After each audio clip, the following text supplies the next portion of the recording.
দেখবে আল্লাহর আযাব যখন আসবে, আযাব দেখার সঙ্গে সঙ্গে আল্লাহ পাক বলেন নেতারা অনুসারীদের কাছ থেকে কেটে পড়বে।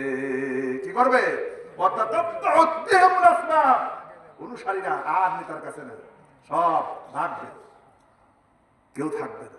কেউ থাকবে? কেউ থাকবে? থাকবে। সব অনুসারীরা কেটে পড়বে। এই জন্য অনুসরণ করতে হলে একজনকেই করতে হবে, মুহাম্মদ সাল্লাল্লাহু আলাইহি ওয়াসাল্লাম। দুনিয়ার কোন অনুসরণ করবে। আমার বাবাজিরা, আল্লাহ রাব্বুল আলামিন ওই কিয়ামতের দিন কোন মানুষকে তো আল্লাহ পাক একা ডাকবেন না। একা ডাকবেন নাকি? একা কি ডাকবেন?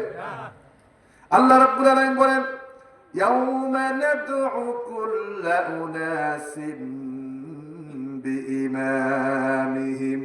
আল্লাহ পাক বলেন কিয়ামতের দিন প্রত্যেক মানুষকে ডাকা হবে তার নেতা সহকারে। কি সহকারে?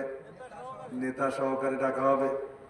দুনিয়ায় থাকতে যেই দলের অনুসরণ করতে, যেই দলকে ভোট দিতা, যেই দলের জন্য মিছিল করতে, যেই দলের জন্য মিটিং করতে, যেই দলের জন্য কাজ করতে, কিয়ামতের দিন ওই দলের নেতা সহকারে আপনাকে ডাকা হবে।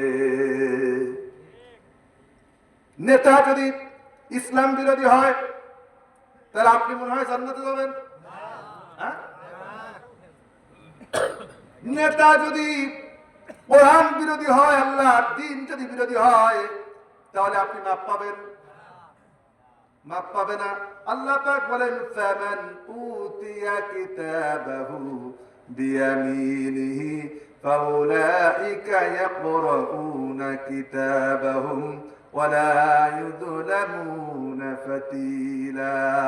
রব্বুল আলামিন বলেন ফামান উতিয়া কিতাবাহু বিয়ামিনিহি, সেদিন যাদেরকে ডান হাতে আমলনামা দেওয়া হবে, ফাউলাইকা ইয়াকরাউনা কিতাবাহুম, তারা তাদের আমলনামা পড়ে আনন্দিত হবে। কি হবে?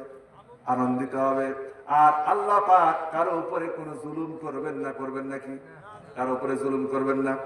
এমন ভাবে আল্লাহ রাব্বুল আলামিন হাসরের ময়দানে বান্দার জন্য আমলের পাল্লাটা স্থাপন করবেন। আল্লাহ পাক বলছেন فأما من ثقلت موازينه فهو في عيشة راضية। সূরা কারিয়া আল্লাহ পাক বলেন فأما من ثقلت موازينه, যার আমলের পাল্লাটা ভারী হবে। কি হবে? আমলের পাল্লাটা যার ভারী হবে, فهو في عيشة راضية, সে আনন্দিত হবে, সুখে থাকবে, শান্তিতে থাকবে।